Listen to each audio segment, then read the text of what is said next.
and he had this to say about WWE. The last 3 or 4 months, creatively speaking, for whatever reason, and there are probably good reasons behind some of this stuff, injuries, forcing changes, things like that, but because that's part of life. But nonetheless, they've been stepping on rakes. So they've kind of slowed down their creative momentum going into this year's WrestleMania. But prior to that, for about 12 to 18 months prior to that, there was some good stuff coming out of WWE.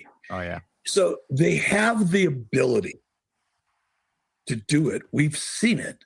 Those same people are still there. They didn't get stupid overnight. They didn't lose their skills, because they went on vacation. Still the same people, still the same talent. They just need to kind of get realigned. And I'm sure that they will. But we've gotten, the Bloodline, go back to Bloodline, 2 years ago. That story was still the best story that's ever been told. It's way better than the nWo story. From a story. And if he's saying that, the mechanics of the story, the detail, the structure of the story, the pacing of it. And if you look at all of the benefits of that story, all of the people who got over because of that story, they were elevated from kind of out of nowhere to the upper 25% of the card because of that story. So when I look at a storyline, I don't look at it as much as, wow, did I enjoy watching that? I look at it and judge it based on the amount of revenue it creates. It's the only thing that matters. It's the only number that's real. Everything else is a subjective opinion, right? None of that's real. I don't care. I can't take my opinion to the bank. I can, just nobody will give me anything for it. It's worthless.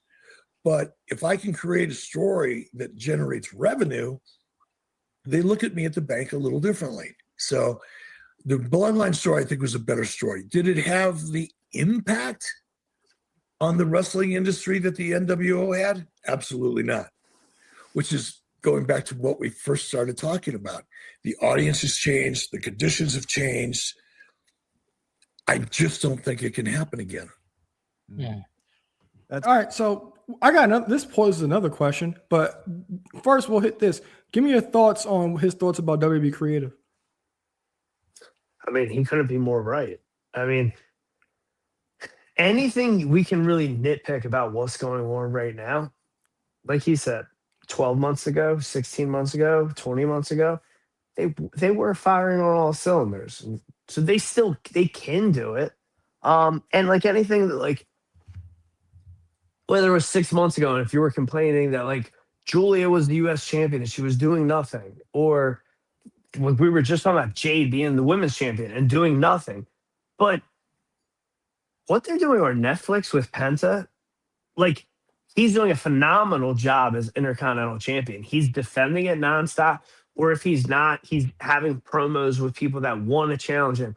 Or he's in a tag match with multiple different challengers. And every match he's defended has been bangers. So if they can do that with Penta as the men's Intercontinental Champion, and don't get me wrong, I'd say overall the women's IC title has been booked pretty well, especially at least the past 6 to 8 months.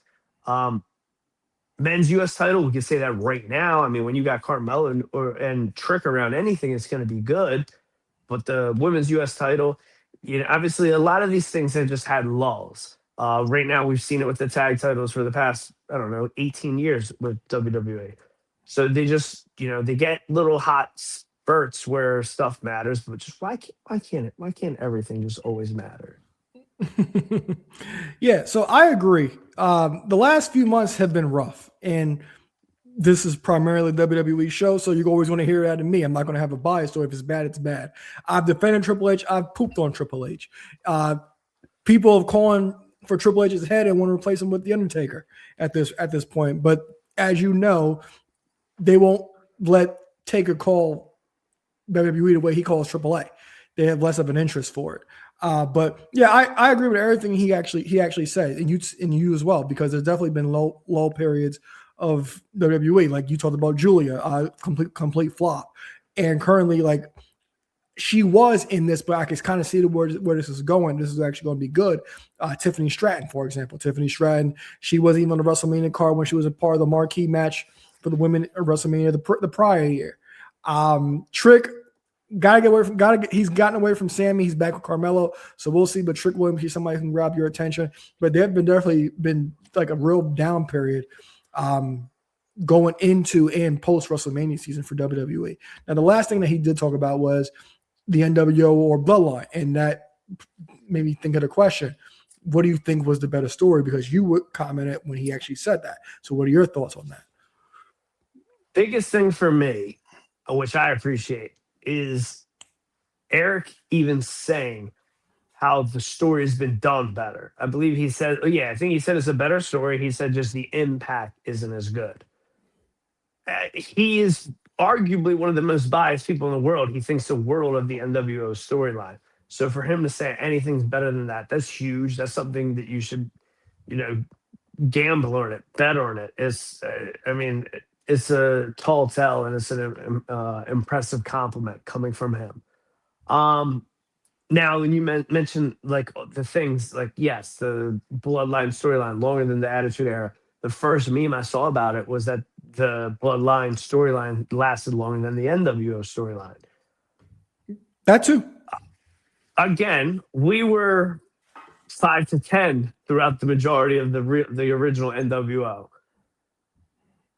I can't accurately say, but revisionist history, all the WWE documentaries, everywhere it went wrong, it being overflooded, oversaturated.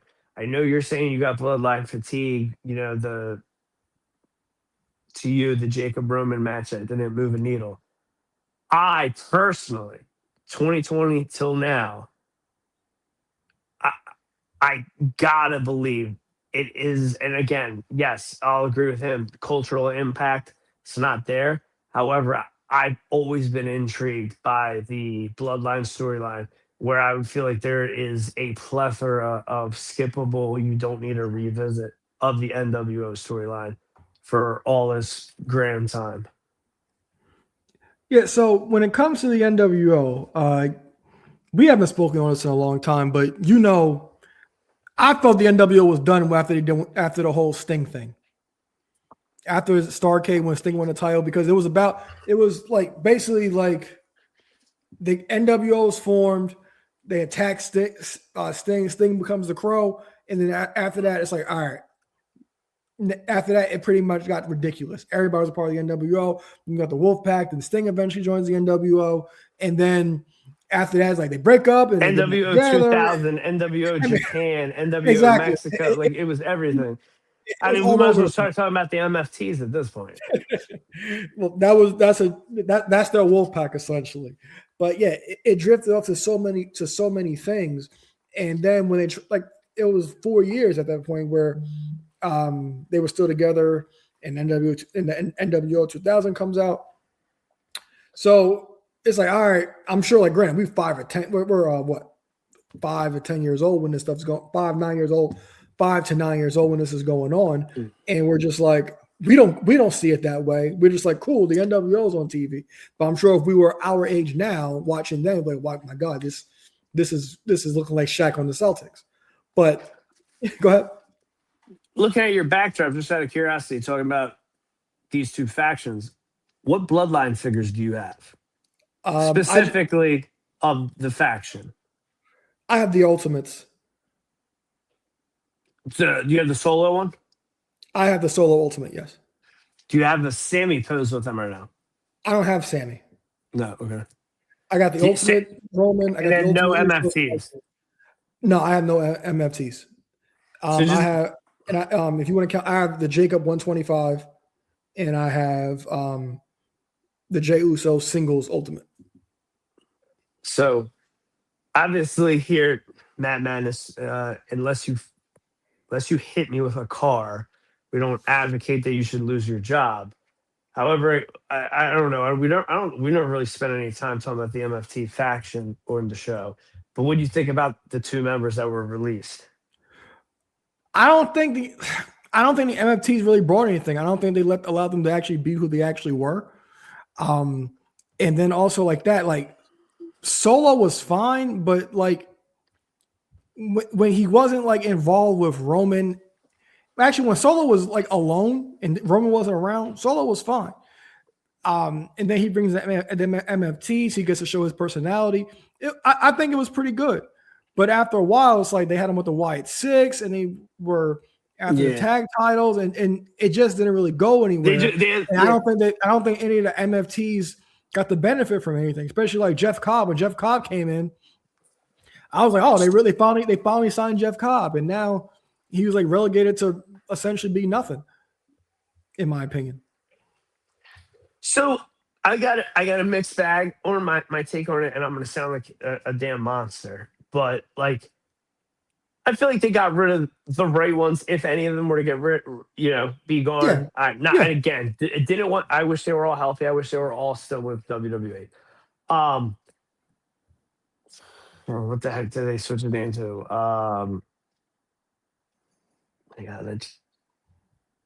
What does it switch my name? Tama Tonga's brother. God, go ahead. I know what you're talking about, but go ahead. Well, Tama Tonga's brother, who can't hold a championship, who can't do a tackle in the corner. I mean, the greatest botch master of all. And again, I'm so sorry. I don't mean to rip on him, but he's gone. We see like he had a plethora of Ring of Honor and New Japan botches, and then what he's done in a short amount of time in WWE. I'll be honest. So like I brought up the figures because my Anawai Fatu family shelf when I'll never forget when the elites hit, when they hit the Solo Sikoa in the suit, the Tongans and Fatu. I skipped him. I've been a Tama Tonga guy. The year I got this New Japan tracksuit, I got a great selfie with Tama Tonga. Fatu obviously red hot. So I was like, okay, cool. And then when the basic came out of Tama's brother, I got the basic of him in the suit. So what's posed is him in a suit where he's supposed to be on the outside of the ring. I don't have the elite of him in the ring gear. It's Tonga Loa, by the way. Tonga Loa. All right, jeez. So Tonga Loa, I'm sorry. Best of luck in your future endeavors. JC Mateo, I mean, we saw some great indie sightings of Jeff Cobb. It sucks to see him gone. He obviously didn't get the right just due.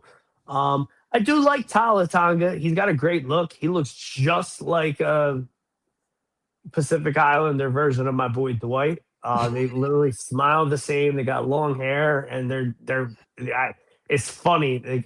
The way he looks when he's trying to be pissed off on TV is how Dwight looks when he's drunk and trying to flirt with someone. So it's I need him on TV every week because I'm sending a picture of him back to Baltimore. Like, look at you on TV doing it big. But Tama, I'm ready to see him win a singles title. They've actually done stuff with him, and we've had a lot of storylines teased. I'm sure you don't watch SmackDown regularly, but there's been a lot of stuff teased. Shinsuke's been trying to get him to leave Solo for a minute. Yeah, I've seen that. And when the whole group was together, when it was the 5 of the MFTs, there was always little segments of him running up on Ilya or whoever had the US strap and like basically saying he's next up for it. Which, if anything, the MFTs got outside of a like 2 tag title reigns, which I really did love, is while Jacob was there, he won the US title, and when Solo was like, Solo had the US title reign. So I do appreciate that the faction did get that those two runs with a singles belt. Yeah. And I actually like the way they look with just Tala Tonga and I really appreciated Tama Tonga, and Solo in the crowd, and having that spot with Jacob. Like, yo, look, you used to be here. Now you gotta go. Yeah, but it's clear. Love you, Solo. But it's clear something's going to happen with those 2 factions coming up. So Roman said,